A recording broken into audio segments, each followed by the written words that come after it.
Good morning or afternoon. Thank you for joining us at the National Endowment for Financial Education for our today's webinar on the implementation process of financial education.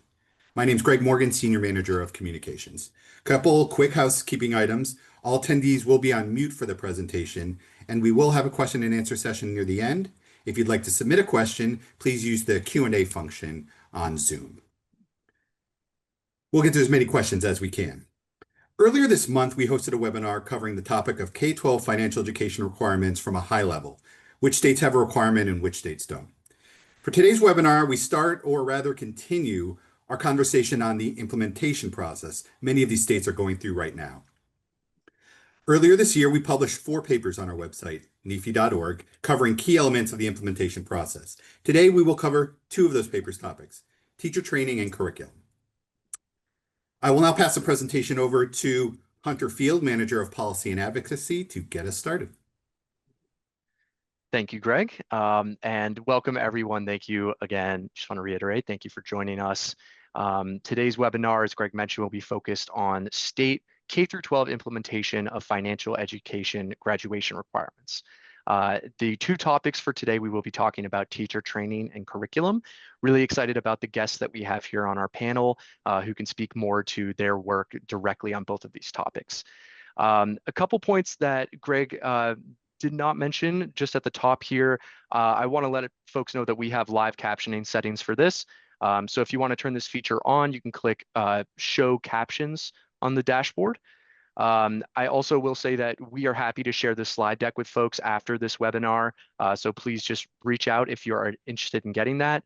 And to Greg's point, we will be taking questions at the end of this webinar. But if you have questions as they come up throughout the process, please do feel free to drop those in the chat. So to set the stage for today for our conversation, I wanted to go a little bit through how we're going to proceed here. First, we'll have some introductions in a moment for our guests on the panel. And then we're going to get a little bit into the landscape of these requirements that we'll be discussing, and also talking about the position papers that Greg mentioned on our website. These position papers are kind of the foundation for the 4 topics that we'll be covering, 2 today and 2 a week from today. And so we will then proceed into these topics themselves, looking at teacher training, having a discussion around that, and then we will have a discussion around curriculum. Before we have a couple additional takeaways at the end, and then we will pivot to our Q&A. And our hope coming out of this session is that, from the top, you'll have a better understanding of implementation efforts across the country, state by state, looking where we're seeing active implementation currently. We'll also get to the point of the importance of teacher training and curriculum here as we think about implementation in every state across the country. And also, we want you to leave with a few examples of things that we're seeing from states, their efforts on implementation and creative solutions that they've taken to challenges on both of these topics. And lastly, NEFE will highlight a few recommendations for best practices. These are coming out of the position papers again, and so we will highlight those and then get into a Q&A. For introductions, again, my name is Hunter Field. I'm a manager of policy and advocacy here at the National Endowment for Financial Education. My work has most closely been on K-12 and looking at these graduation requirements and how implementation has played out in states all across the country. And I will now pass the mic to my colleague, Dr. Beth Bean. Great. Thank you, Hunter. Good morning, everyone. Thank you so much for joining. I'm Beth Bean. I'm the Senior Vice President of Research and Policy, and very excited for this conversation today. We have 2 great guests, so I will hand it over to Joel to introduce himself. Thanks, Beth. My name is Joel Chrisler. I'm the Director of Teacher Engagement and Support for the Jumpstart Coalition. Also joined this role in 2023 after 33 years in the classroom. So I have a lot of personal finance background and am just enjoying my role with Jumpstart and helping teachers through our national standards, through our reality check, and also through our teen teaching. Thank you. Hello, everyone. I am Miladys Garcia, and it is my honor to serve as the Special Populations Program Supervisor for the Financial Education Public-Private Partnership of Washington State. In my role as the Special Populations Program Supervisor, I support financial education for all of K-12, but I do focus on our most underserved students and communities. So basically students who face barriers to access the same educational opportunities and resources that all other students access. And it is an absolute pleasure to be here today.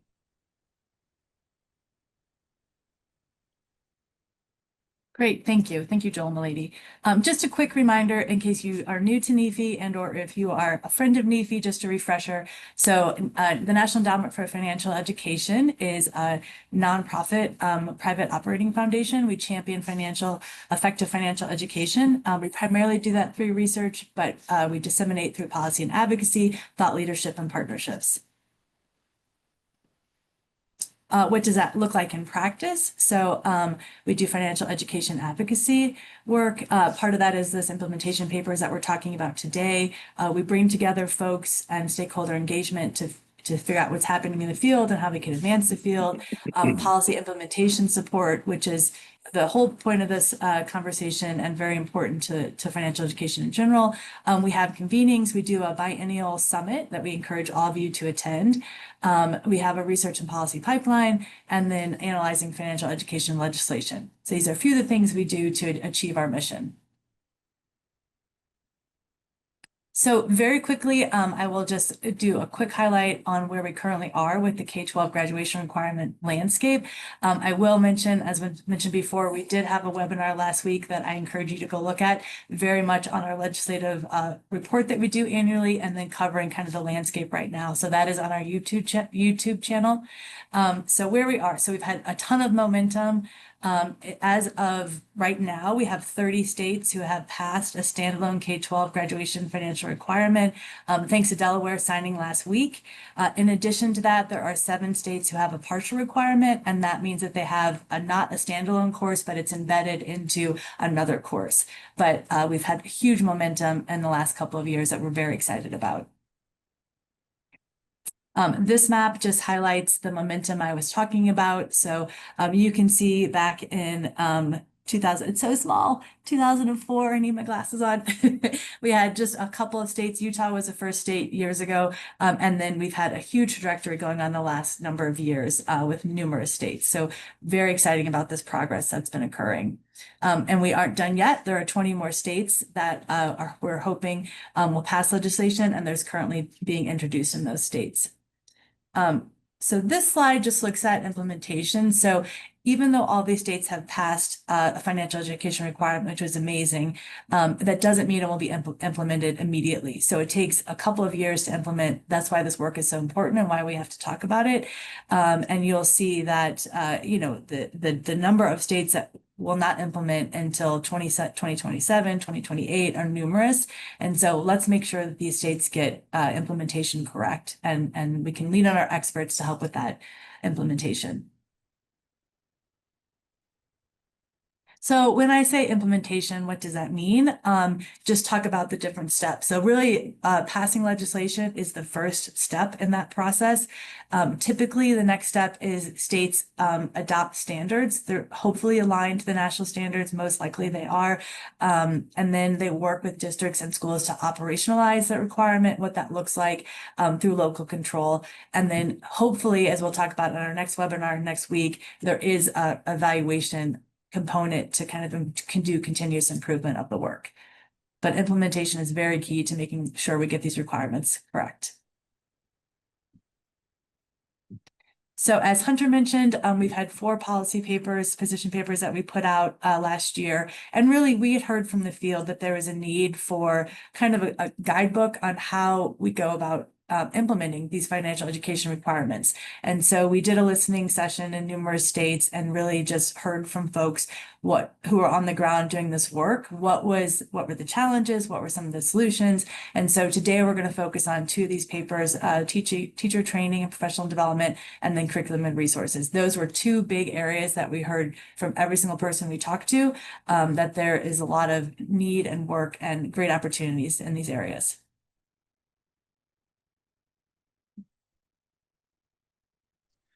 Sweet. Well, thank you for the overview, Beth.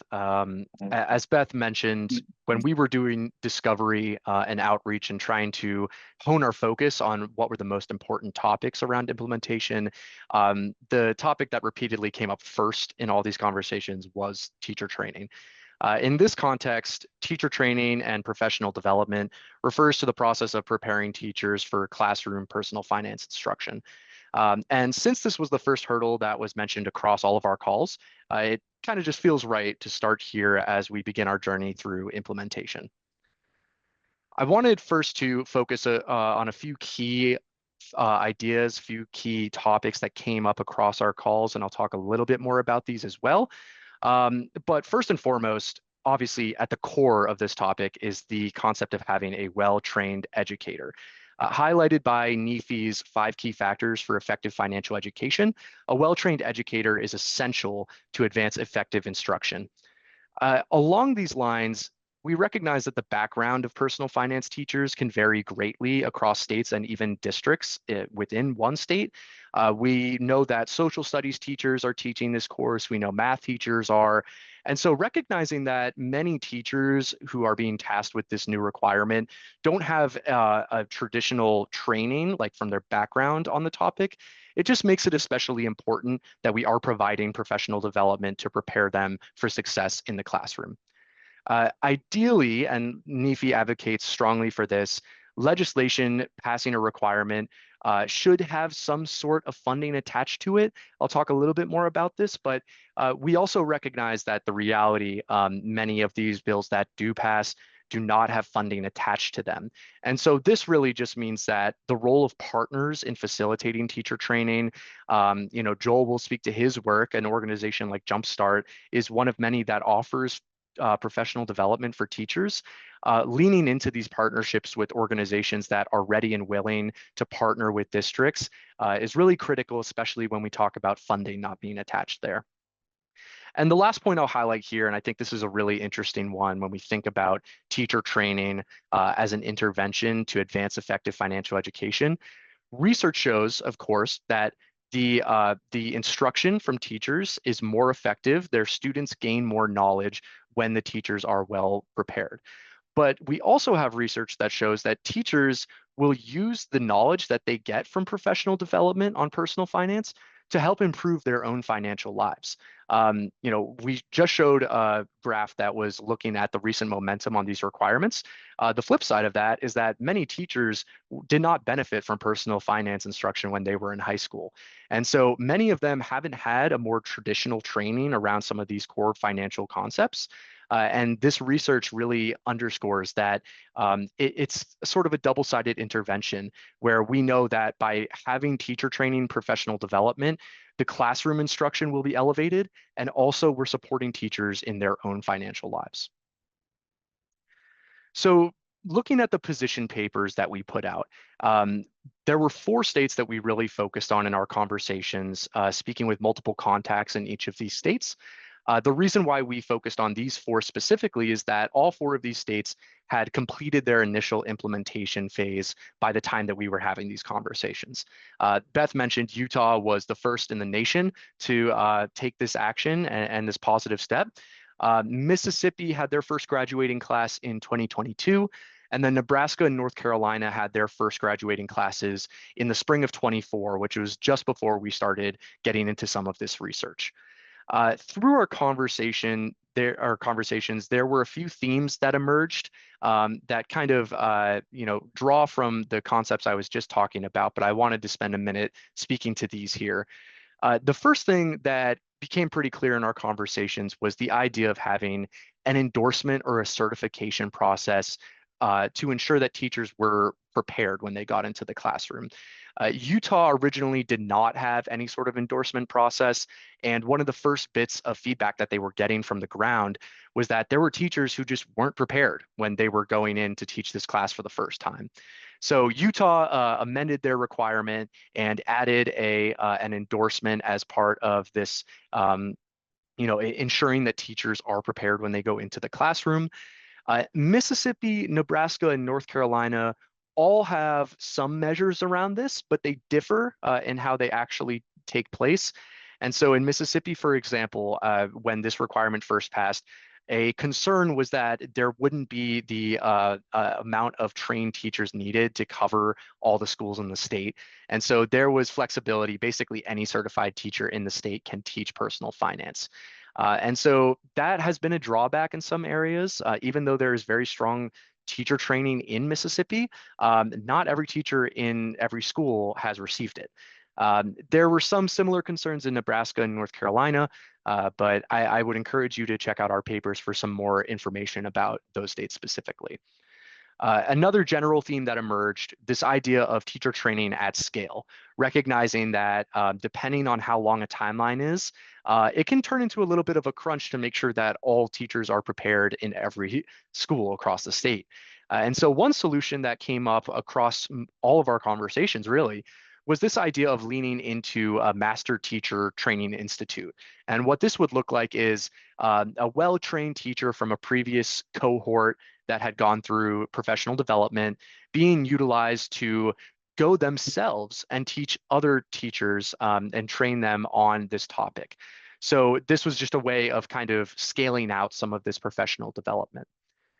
One thing I really need to highlight here, of course, is recognizing that we're asking more of teachers here is the bottom line, and just recognizing that teachers should not be expected in any way to pay out of pocket to do training around this. And honestly, I think we should take it further, and this was echoed in our conversations. When there are resources available, providing stipends for teachers to just compensate them for their time. They're going out of their way to do hours of training for this new topic that they probably weren't expecting to be teaching just a few years ago. And so providing stipends is the strongest way to support teachers who are going out of their way for this professional development. And the last point I'll highlight here, which ties into the first one around endorsements or certification, having a sort of assessment built in around teacher training can help teachers quantify their knowledge. And this also provides valuable information for districts who are thinking about how can we improve our teacher training. Like, say we have a cohort of teachers who go through our professional development, and through our assessment, we recognize that the training around insurance and teaching that concept didn't land as strongly as some of the other ones with our teachers. So how can we refine our teacher training so that we can better prepare teachers to teach on a concept like insurance in the classroom? So now I want to open this to discussion. Of course, we have two great guests joining us on this panel, and everything I was just discussing, this is captured in the position papers on NEFE.org. But I wanted to pivot here and ask our guests to speak a little bit to some of the themes, but also just experiences they've had, examples that they've had from their work. And so since we're on teacher training, I wanted to start with Joel here, who, like he mentioned, had taught personal finance himself in the classroom for decades. And now in his role with Jumpstart is leading teacher training across the country. So he's working with states in different regions all across America. Joel, I wanted to ask you a little bit, just to start, if you could speak to why you see teacher training as so important, and perhaps touch on a couple of critical considerations you want to highlight on this topic. Sure, Hunter. Yeah, I think the big thing when it comes to personal finance is for teachers, when you are taking on this role, you realize that this is a class that really, truly means something. This is for the benefit and the well-being of your students. And you're going to make an impact each and every day. And you're going to give them lessons that they're going to be able to use every single day. And so that's what makes it so absolutely critical and important. And of course, we have teachers, like you said, that are coming into this and they don't have necessarily a great background, or maybe they've got a questionable personal background when it comes to personal finance. And so it's really getting rid of that stigma of, do I really know this enough to teach it? And that's where the professional development, I think, really comes in so very strong. And that's why programs that do that, I think, are so critical. For Jumpstart, we have something called the Jumpstart Financial Foundations for Educators program. And when we created it, we used a lot of our partner resources to come up with a plan. And it really wasn't about how to teach. Teachers know how to teach. but it's given that confidence in the content. And so that's really what this program does. It goes through the content, gives them the background that they need to know. And I think one other thing that's just so important is to realize that this is constantly changing. We have changes happening in personal finance all the time. And so that training is important so that our teachers have the most up-to-date information available. Thank you, Joel. Yes, and to that last point, I think we'll have that come up maybe a couple more times. It's definitely relevant. Milady, I wanted to give you the chance to kind of speak to this as well. If you just had to offer why you see teacher training as so important and perhaps a critical consideration or two, just at the top of this conversation. Absolutely. And I agree with everything Joel said, of course. What I can add to that is I've heard so many educators say, I've been creating my own content. I've been developing my own lessons because they didn't know what was out there. So another critical component of teacher training for me is not only getting their content knowledge up, is knowing where to go for reliable resources, knowing what organizations are doing the work like Jumpstart, like the Financial Education Public-Private Partnership in Washington, of curating materials, identifying high quality resources, as well as preparing them. As Joel said, they know how to teach, but this is a very specific content, and there's a lot of considerations to take into account. It can also be impacted by, are you teaching rural kids or are you teaching urban kids? The setting of where the district is can also impact, and teacher training, when it is tailored to meet the needs of those districts, can be empowering, not just to get their confidence up, the educator confidence up, but it can really be impactful in giving the educator resources that are really going to meet the needs of those students.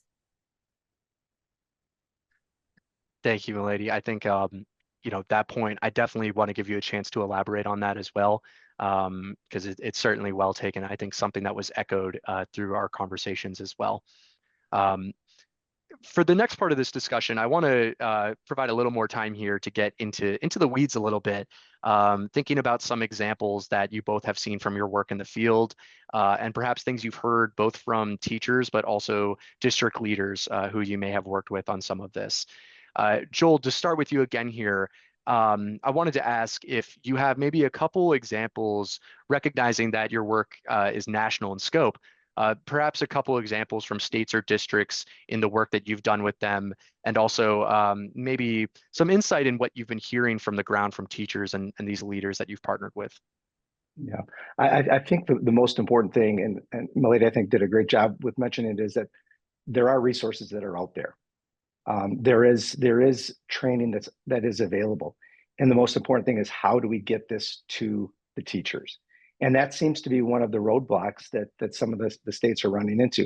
I mean, obviously the first concern is, who's going to implement this, or how are we going to implement it? But once they've decided how they're going to do that, it's where do we locate? How do we locate? How do we inform our teachers? And how do we create that network of teachers that are not only going to be able to get the information, but also be able to collaborate and work together? Because I think that this field is a really unique one where there's such a camaraderie between teachers that teach personal finance. And when we introduce them to each other, the sharing that goes on between is pretty incredible. Joel, to that point, talking about the camaraderie, it makes me think of some of these master teacher training institutes that we were hearing examples of. Is that something that you've seen adopted pretty consistently, or do you think that there's room to kind of utilize that more?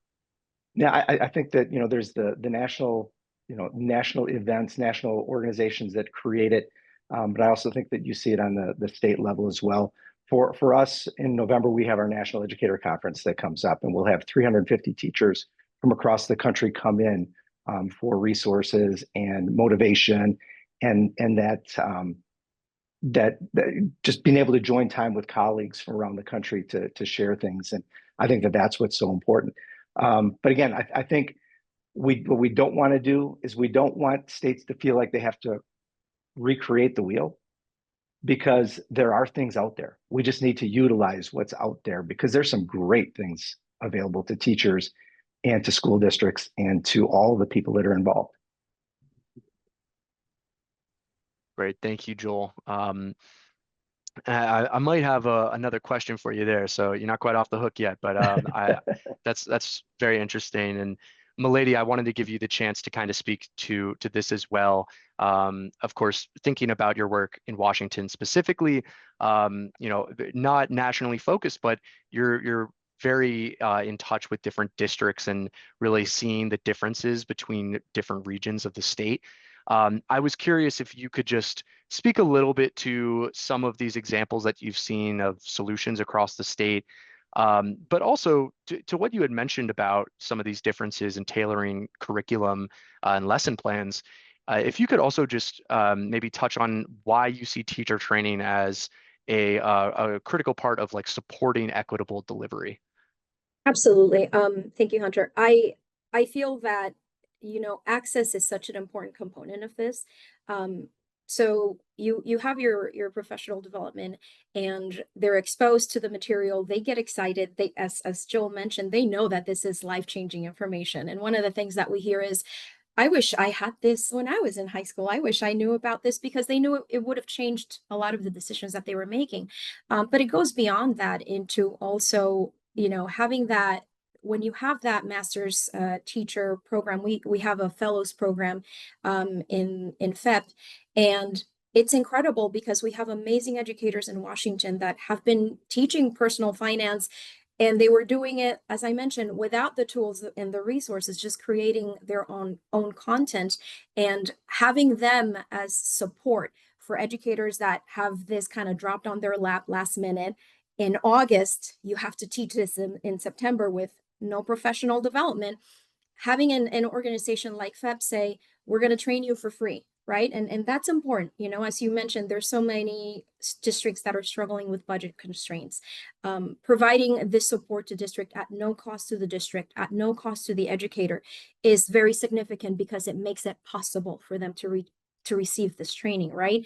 And then that's for me, that's an important part of equity. The resources that we provide have been vetted, they've been reviewed, they are current, they meet all our state standards for financial education, and they are free. And that's another, if a district really likes something and it is not free, we're not going to say don't use it. If they have the means to provide that for their students, of course, if we've vetted it and it meets standards, we're going to say go for it. But a lot of our districts aren't able to do that or sustain that year after year. So just understanding and making them aware of what's available that can be sustained, with the budget constraint that there's no foreseeable end, to that. It's very important to maintain, resources that are high quality, that meet the individual needs of those districts, and that are free. Thank you, Milady. There's one point there I want to come back to in a moment, but it has me kind of thinking about Joel and your experience in Wisconsin, actually, teaching this in the classroom. And I believe you had mentioned when we were prepping for this webinar that you had been involved in the passing of the requirement in Wisconsin and the implementation there. I'm curious, when you think back to that experience, thinking about how teacher training is kind of this like first and perhaps one of the more important hurdles in the process. When you were working through implementation, were there any specific concerns that you were hearing from teachers, or is there any, I'm thinking if there was like a creative solution that you saw in that experience? Well, I think the biggest, I guess maybe we'll say roadblock at first, as far as for implementation, is the fact that this means, if there's going to be a required class, this is going to mean that students can't take something else. And so that has other disciplines a little bit concerned and sometimes feel a little bit threatened. But in the same token, as we said at the very, very top of the webinar, with how important information this is, it's pretty tough to say we shouldn't be doing this, because we know this is going to directly impact each and every child's life. And in some cases, it's going to change family trees. And that was something that happened in my classroom. I had a student that actually came up and told me that. She said, "You have changed my family tree. I don't have to live paycheck to paycheck anymore." And that's a pretty powerful statement. And as our colleagues realize that that's what we're doing, it gets to be, I think, a little bit more obviously acceptable. Yeah, that's I think earlier I had mentioned the impact of the professional development on teachers in their own personal lives. And I think that's the other side of it, right? Is like it's not just that, but also the impact on parents whose child might come home with a lesson plan, and that can make a difference as well. Right. That's a good point. And I was going to add the whole idea of the resources of teacher resources and teacher professional development. It really is just a matter of finding it, because whether it's in person, whether it's online, I don't think that there's a right or wrong way of doing it. It's out there. It's just a matter of taking advantage of it. And to that point, Joel, along those lines, with Jumpstart and other organizations too, like there are existing cost-effective partners and organizations that can be utilized for teacher training. And it leads me to another thought, Milady, about it, Washington, of course, thinking back to the map that we had, does not have a full requirement as defined by NEFE. But with the presence of FEP and the work that you all are doing and the funding there, it's a pretty unique model, especially in a state that hasn't really, gone fully into the full graduation requirement. I'm curious your thoughts on some of that funding and recognizing that there are a lot of cost-effective teacher training, organizations and institutes. I'm curious how those funds from the state have kind of helped facilitate some of the teacher training that you've seen. Absolutely. No, it's incredible to think that we're doing all this work and we're all K-12, we're working with elementary educators and getting their, content knowledge up and their confidence up through professional development, again, at no cost, because our legislators created FEP to increase and improve financial education throughout the state, right? And with that funding, we're able to provide that training at no cost. It's a powerful thing because, as Joel said, we're changing communities, and our educators can sometimes come to us and be overwhelmed because of the way this is kind of, again, dropped on their lap. But after that professional development, they leave excited. They're like, okay, I know exactly what to do. And not only do we work to get them to teach personal finance as a standalone course, we also work with educators when there is no room, as Joel mentioned, in the day to teach it as a standalone lesson, but they're still required to do this, or they want to do this. How do I embed it into social studies? How do I embed it into math? How do I embed it into what I'm already doing and kind of spice up the curriculum and make it more engaging? Because that's the thing. Our educators get excited, but our students are really excited. They know they're going to need this. So they're very excited about, I'm going to have the skill of knowing how to manage this resource of money, So once those roadblocks, as Joel mentioned, are removed, it's kind of easy sailing after that, because you have the buy-in from the educator and you have the buy-in of the students. And us operating as a public-private partnership, we have so much support from government agencies, nonprofit organizations, and other partners that want to support this work because they know how impactful it is. Thank you, Milady. I think we really touched on some important pieces here, and I see in the Q&A we might have a little bit more to talk on at the end of this webinar. But for the sake of time, and because we have another topic here to discuss, I'm going to keep us moving a little bit. I want to quickly highlight the recommendations that NEFE laid out in our teacher training position paper. Again, this is on nefe.org. I don't want to spend too much time on these as we discussed many of these points already, but I do encourage you to read the full paper if you're looking for some more information about those 4 states that I had mentioned, and sort of the research that we gathered on teacher training.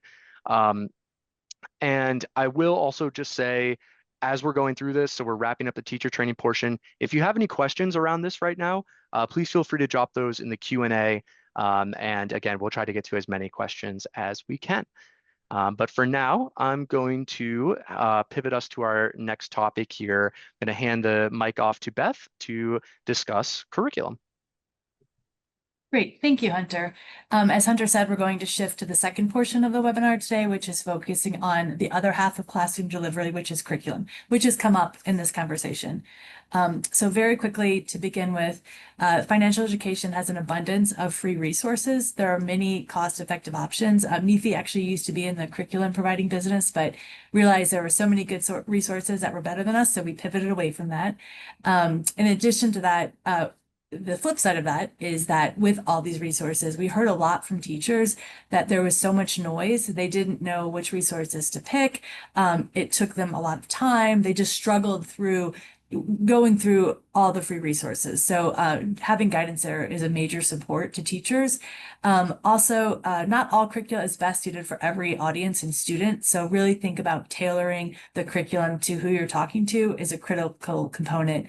And another piece that we heard from these conversations was assigning a home department and a course code can really increase resource availability. And what I mean by home department is, does financial education live in social studies? Does it live in math? Like having it live in a academic home department is beneficial to just implementation. So very quickly, because we want to hear more from Joel and Milady, just some themes that we heard around the curriculum and resources. So we talked as a reminder to Mississippi, Nebraska, North Carolina, and Utah. And, curating materials helps teachers cut through the noise, as I mentioned.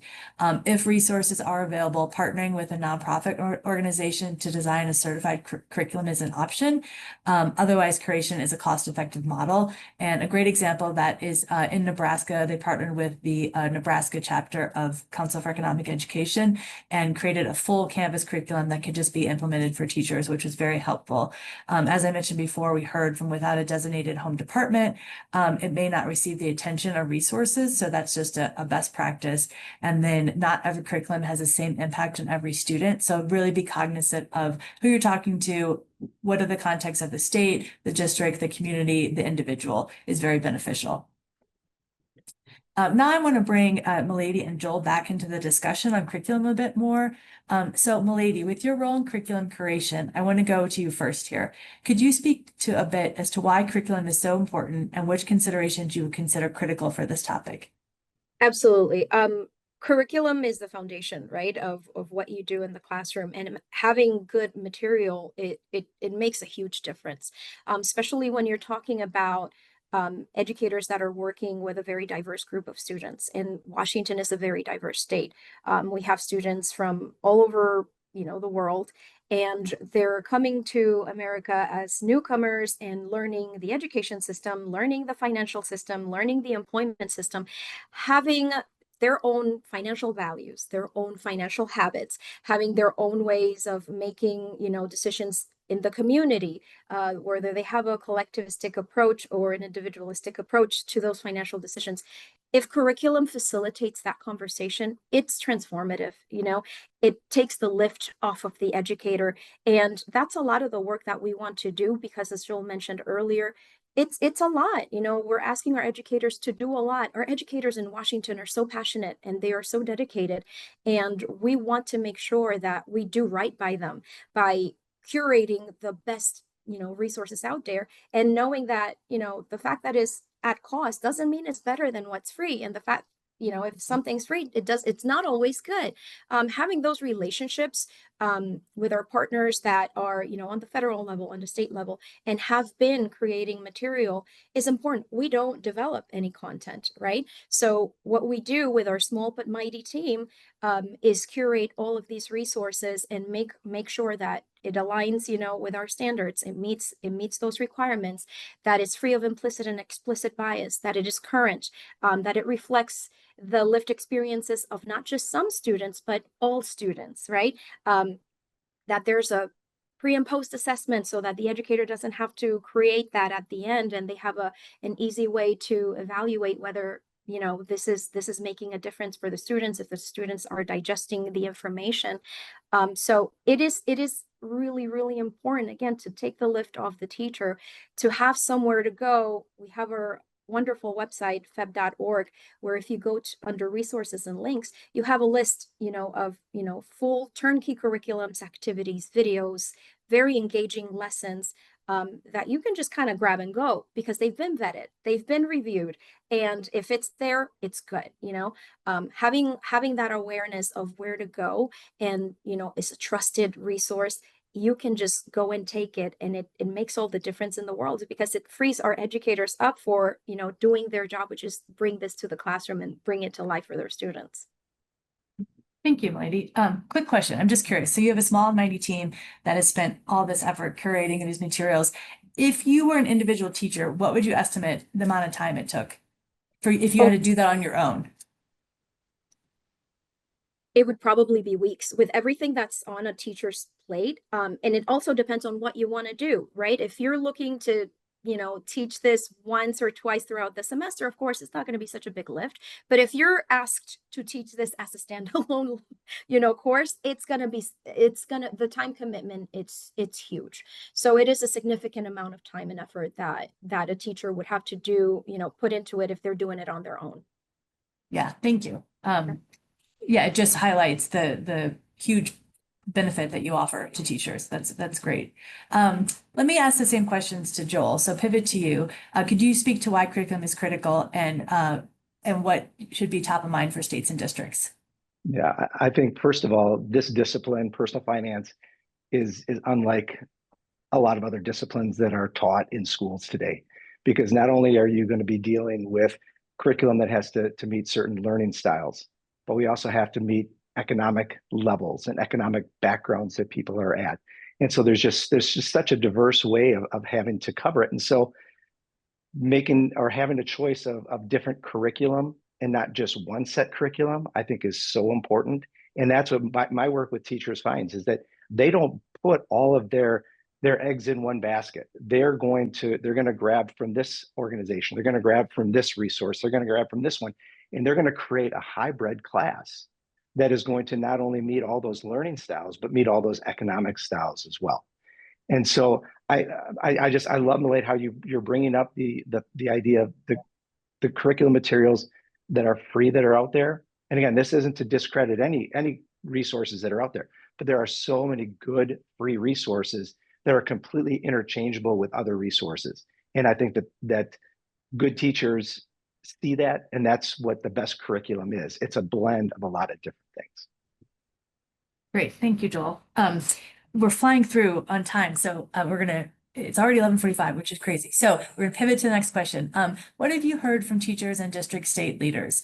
What are some examples of best resources for effective financial education? And is this question for Joel or for either one? Milady, you can start, and then we'll go to Joel. Yeah, I feel that the best resource, as Joel mentioned, is the one that makes it easy for the educator to adapt, right? The needs of our students are so varied. We have classrooms where educators are telling us, I have 5 students that have IEPs. I have 3 students that are recently arrived. I have 2 students that are, just learning English. There are so many different layers and components to this. And material that considers how very different our students are in their backgrounds, and kind of offer ideas for educators, because as Joel mentioned, they know how to teach, right? If you give them the idea of, oh, I never thought about it this way, I know how to take this and change it just enough so that it connects with this student and this student and this student. It makes it adaptable. It makes it so that even a new educator that may not have as much experience can take it and feel confident in their ability to connect with, all the individual students. And to be honest with you, when you're teaching this content, families get engaged. They're like, oh, you're teaching my son or my daughter how to budget. You're talking about, the importance of being banked. I need to know that, because if you're talking to students and families that haven't been in this country for a very long time, or that for generations have been unbanked, even if they've been here a long time, those are things that we assume that everyone knows how to do. We shouldn't, because everyone does not. We still have a rather high, level of society that is unbanked or underbanked. And this kind of information, it seems so obvious, but it changes lives when you know where to go, when you know how to provide the resource, and how to be that bridge between the family and the community resource just by sharing this content. It's incredible. Thank you. Joel, same question, but thinking about the national landscape, anything to add? Yeah, I'm kind of going to treat this kind of like an awards speech because I don't want to miss anybody. And so to start listing the different resources that are out there would be really tough for me to do. I'm just going to say that for Jumpstart, we have over 100 different partners that we work with, and they all have unbelievable resources. A lot of those we have curated in our Jumpstart clearinghouse. Through that clearinghouse, it's again free online. A lot of the resources are free. You can search it by grade level, you can search it by topic, you can search it by type of resource. So I just think that there are so many great resources that are out there. And again, I hope that states recognize that. We know that the teachers recognize it, but like I think you made the comment before, when you can put it into a nice kind of neat package to start searching through, and it's curated and it's vetted, I think that that's where a lot of the benefit comes from. And so a lot of the resources that we share from our partners go through our clearinghouse. Great, thank you. Well, I want to leave some time for the Q&A because obviously that's important, and I know our listeners want to ask questions directly to you. So very quickly, I'm not going to read these as Hunter didn't, but these are in the paper. These are just some best practice recommendations for those that are implementing around curriculum. So I would encourage those folks to read the papers and find these recommendations in there. All right. And real quick, because of our time, I am going to keep us to a quick tight 30 seconds here, just to go around on a couple of points that we might have touched on briefly, but we just want to highlight before we get to Q&A. The first one from our end, I think Joel had mentioned this closer to the top, but the financial landscape is just constantly evolving, and it really highlights the need for curricula to be updated and revised, and the need for teachers to have future trainings. We think about how much this landscape has changed in just the last 5-10 years. It's really more so than some other subjects. I would say there is a need for some updates as it evolves. And so I wanted to highlight that point. And Joel, I'll toss it to you for the second bullet here. Okay. Now, the one thing that we are very excited about at Jumpstart is we're excited about the graduation requirements. We think that it's phenomenal and we support it completely. We also, though, are really looking out for getting this started earlier. And we know that kindergartners, we know that first graders and second graders can be taught financial concepts like needs and wants, like opportunity cost, basic savings and those types of things. I mentioned up at the top, we do our teen teaching where we have high school students go into elementary classrooms and provide a lesson.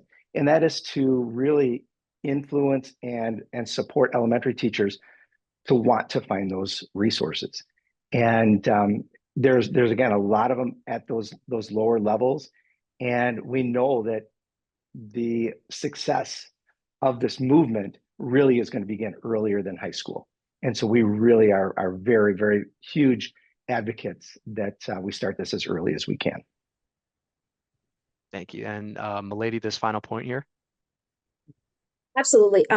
Again, we're a public-private partnership, and it's important for us to realize that we teach our students what they need so that they can go out and implement it in real life outside of the classroom.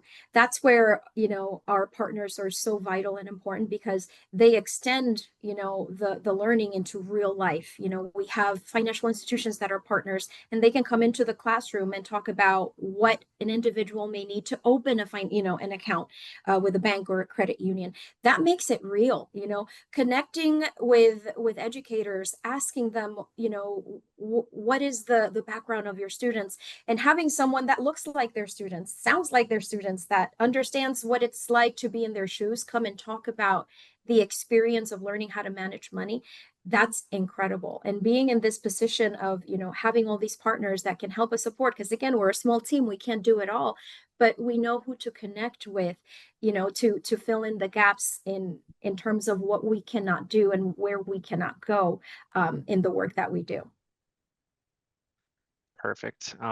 Thank you all. We're going to pivot to our Q&A now. We already have a few pretty strong questions in the chat, and we actually have two of them that are kind of aligned here. And this is more so for Milady, I believe. Someone was asking about a website that you were referring to.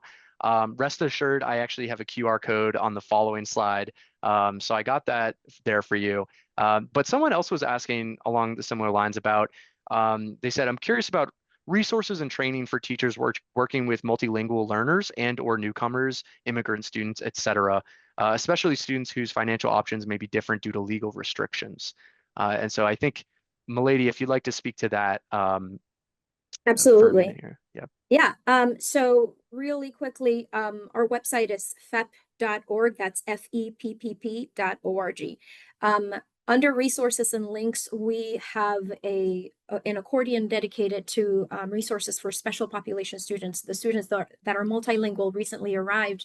And those are resources that speak exactly to those experiences. As an educator, how do you talk about banking with students that are unbanked? How do you bring up the topic of credit for students who've never accessed credit because it wasn't a thing in their country of origin?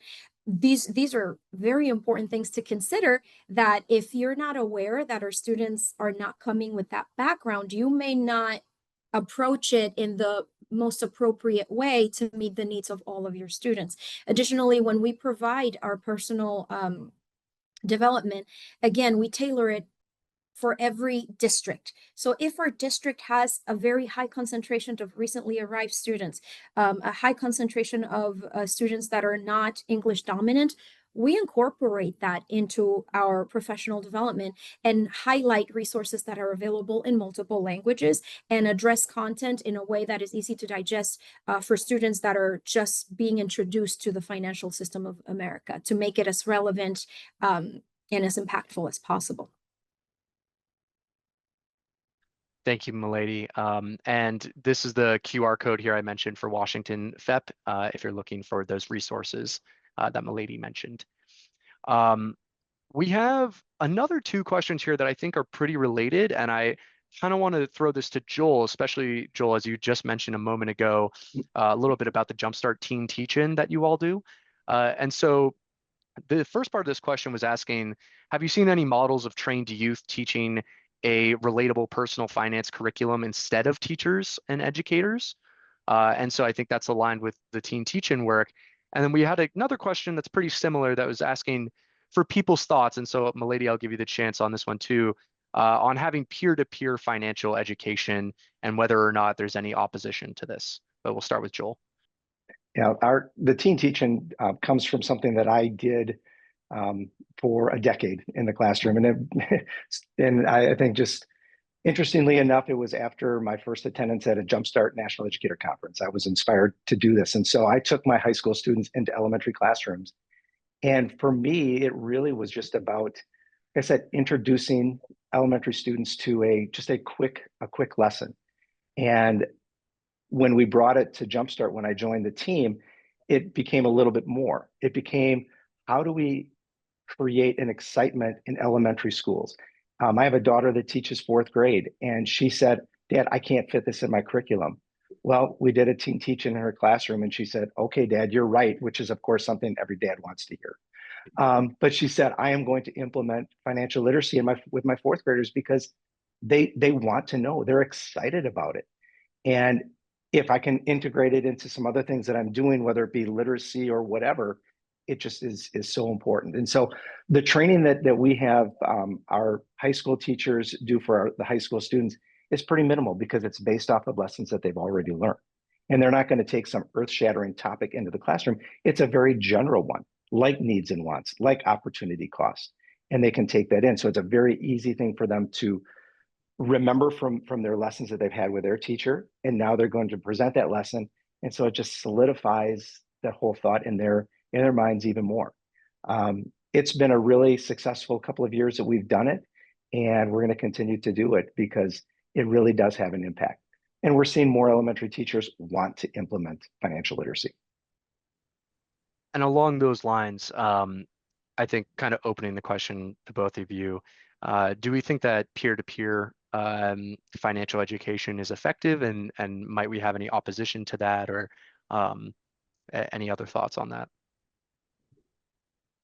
I think for Washington, it's been a very successful program. Again, our fellows program, we have seasoned educators that have been in the trenches, as I call it, boots on the ground, doing the work. I find that educators who are being trained to teach this for the first time really appreciate the background of the educator that can really answer the questions. What do you do with this? What do you do with that? Because, it's hard work, hats off to all our educators that are committed to doing their absolute best. It's like learning from, the skilled surgeon, what is the best way to start this, operation kind of. And having the confidence of, having access to that educator that has been doing it for years and under the different circumstances. What do you do if, all of a sudden there's a budget constraint and you can no longer, they can answer all of those questions because they've kind of seen it all. So it is, for us in Washington, a very effective model. The only difficulty might be if the district cannot release that educator because they don't have a sub. Like, there are, things that come up, but the model itself is very effective for us. Yeah, and I'll just add on, and that's what I've seen in talking with teachers and with state leaders as well, is creating a cohort, a core group of teachers that have been teaching financial literacy and doing it well, and then using them to share ideas and thoughts with other educators. I think that's a win-win situation for everybody. Well, I am sorry to cut this short, ladies and gentlemen, but I've got a little spiel I've got to do at the end of this. But this has been great. Thank you to the speakers today, and thank you to all the attendees. We will be sending a recording this webinar to everyone who registered. As Beth mentioned, you can find last week's webinar on YouTube. You can also find it on NEFE.org. And while you're there, you can register for our third webinar, which will be next week, Thursday, October 23rd, which will cover the other two implementation papers that NEFE published earlier this year. I also invite you to follow our work on social media. You can find us on X, LinkedIn, Facebook, Medium, YouTube, and Instagram. Thank you again, and have a great day.